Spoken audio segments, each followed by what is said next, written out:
غزہ میں اسرائیل کی جنگ کو 100 دن مکمل ہو گئے ہیں اور الطاف حسین صاحب نے اس جنگ کے حوالے سے بال کی کھال اتار دی ہے اور تفصیلی تجزیہ پیش کیا ہے۔ انہوں نے کیا کہا، اس پہ بات کرتے ہیں۔ السلام علیکم، میرا نام کرم فہد ہے۔ 7 اکتوبر تھا 2023 جب اسرائیل نے غزہ پہ حملہ کر دیا تھا۔ اس سے پہلے حماس نے ایک چھوٹی سی کارروائی کی تھی اور کچھ اسرائیلی اس میں مارے گئے تھے، تو اس کے جواب میں اسرائیل نے حملہ کیا اور اب تک یعنی 100 دن مکمل ہو گئے ہیں اس جنگ کو۔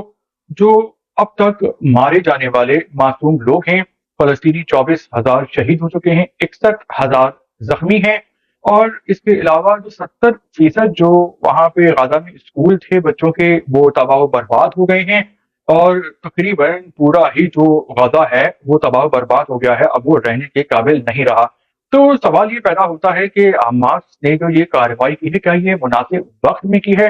اور جو حملہ کیا ہے، کیا اس کی بہت زیادہ قیمت نہیں چکائی گئی؟ اور اس سے بھی جو بڑا سوال ہے وہ یہ ہے کہ کیا حماس نے حملہ کرنے سے پہلے جو غزہ میں رہنے والے معصوم لوگ ہیں، کیا ان کی منظوری سے حملہ کیا ہے؟ کیونکہ دیکھا تو یہ گیا ہے کہ جو شہید ہوئے ہیں وہ تو معصوم بچے ہوئے ہیں، بزرگ ہوئے ہیں، خواتین ہوئی ہیں،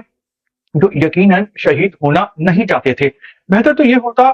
کہ یہ جو مقابلہ ہے یہ حماس اور اسرائیل کی جنگجوؤں کے درمیان آمنے سامنے ہوتا، اور اسرائیلی مرتے، اسرائیلی فوجی مرتے، یا حماس کے لوگوں کی جان جاتی، لیکن معصوم لوگ بچ جاتے۔ لیکن ابھی تک دیکھا یہ کیا ہے کہ 24,000 ابھی تک فلسطینی شہید ہو چکے ہیں، جن میں حماس کے جان سے جانے والے شہید ہونے والوں کی تعداد گنتی کی ہے۔ تو اکثر لوگ جو ہیں وہ یہ جنگ میں پڑھنا نہیں چاہتے تھے اور وہ شہید ہو گئے، کیونکہ جو اسرائیل ہے وہ بغیرت ہے، وہ جنونی ہے، وہ انتہا پسند ہے، اور حماس کی کارروائی کے جواب میں جو انہوں نے دھاوا بولا ہے تو وہ وہاں پہ ہر کسی کو مٹانا چاہتے ہیں۔ امریکہ کی ان کو حمایت حاصل ہے، دیکھ لیا ہے ہم نے کہ 58 اسلامی ملک ہیں، لیکن وہ صرف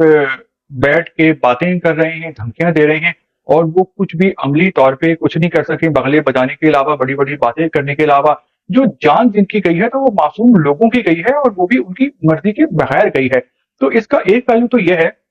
کہ حماس حملہ کرنے سے پہلے اپنے آپ کو اتنا طاقتور کرتا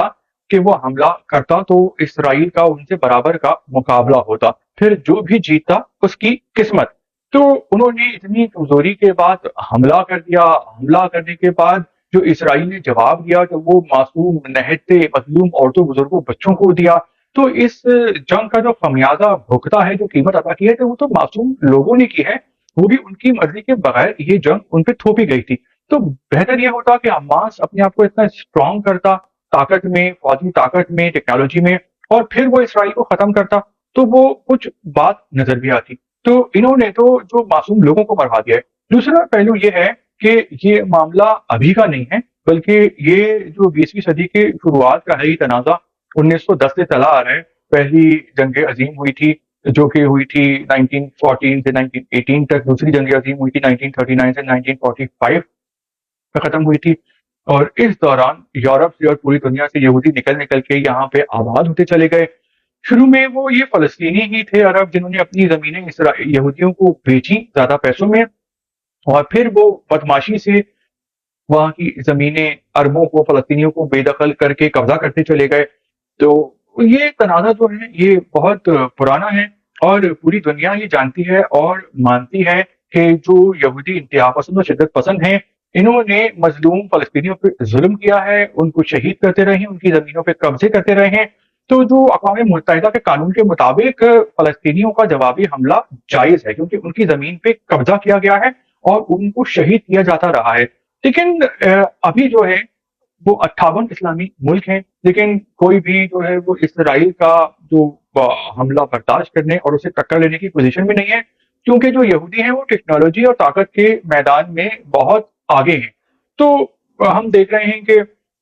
اسرائیلی جو ہیں، یہودی ہیں، یہ تو سیف ہیں، ان کے چند لوگ مرے ہیں، اور مسلمانوں کا بہت بڑا، بہت زیادہ نقصان ہوا ہے۔ تو ایک اینگل یہ ہے کہ بھائی یہ حملہ کرنا بالکل ٹھیک ہے، کیونکہ قبضہ یہودیوں نے کیا ہے اور شہید کیا جاتا رہا ہے 20ویں صدی کے شروع سے، یعنی 1910 کا یہ تنازع ہے، تو حملہ بالکل صحیح ہے۔ اور ایک اینگل یہ ہے کہ حملہ تو صحیح ہے، یہ تو پوری دنیا مانتی ہے کہ وہ اپنی جدوجہد کر رہے ہیں اپنی زمین پہ قبضے کے خلاف، لیکن معصوم لوگوں کی جانیں ضائع کر دینے سے بہتر ہے کہ یہ لوگ پہلے تعلیم میں ایک مقام حاصل کریں، ٹیکنالوجی حاصل کریں، اتنے اس قابل ہوں کہ یہ اسرائیل کا برابری کی سطح پہ مقابلہ کر سکیں، تاکہ جب حملہ کریں، جنگ ہو، تو ان کا وہ زمین واپس حاصل کرنے کا جو منصوبہ ہے وہ کامیاب ہو جائے۔ تو اس طرح تو یہ ہے کہ ایک عام آدمی جو ہے، جو کہ لولا لنگڑا ہے، اپاہج جو ہے، اور وہ ایک پہلوان سے مقابلہ کرنے کے لیے اکھاڑے میں اتر جائے، تو ذرا سوچے کہ پہلوان اس کا کیا حال کرے گا، یعنی اس کی موت تو یقینی ہے۔ تو دو یہ رائے ہیں، اب آپ یہ بتائیں کہ آپ کی جو ہے وہ کیا رائے ہے، کہ کیا حماس کا حملہ صحیح تھا اسرائیل پہ، یا فی الحال نہیں کرنا تھا؟ الطاف حسین صاحب نے اس حوالے سے کہا ہے کہ پاکستانیوں تعلیم پہ توجہ دو، تربیت کرو، اسکل حاصل کرو، اپنا مقام بناؤ دنیا میں، بہت سارا پیسہ کماؤ، دنیا گھومو، اپنے آپ کو مضبوط رکھو، تاکہ جو یہ اسرائیل جیسے انتہا پسند ہیں، یہ میلی آنکھ اٹھا کے نہ دیکھ سکیں، حملہ کرنے کا نہ سوچ سکیں۔ ٹیکنالوجی کے میدان میں آگے بڑھو، یہ ڈرٹی پالیٹکس جو ہے پاکستان کی، اس کو چھوڑو، اپنا جو ووٹ ہے وہ ضرور استعمال کرو، جو بھی حق پہ ہو اس کو ووٹ دو، اور ووٹ دینے سے پہلے منشور چیک کرو کہ منشور میں کیا ہے، جو سیاستدان ہیں وہ عوام کو کیا دینے کا وعدہ کر رہے ہیں، اور ان سیاستدانوں کا ماضی کیسا ہے، جو پاکستان میں مسئلے ہیں، کیا سیاستدانوں کے پاس منشور میں ان مسئلوں کا حل ہے؟ تو الطاف حسین صاحب یہ کہتے ہیں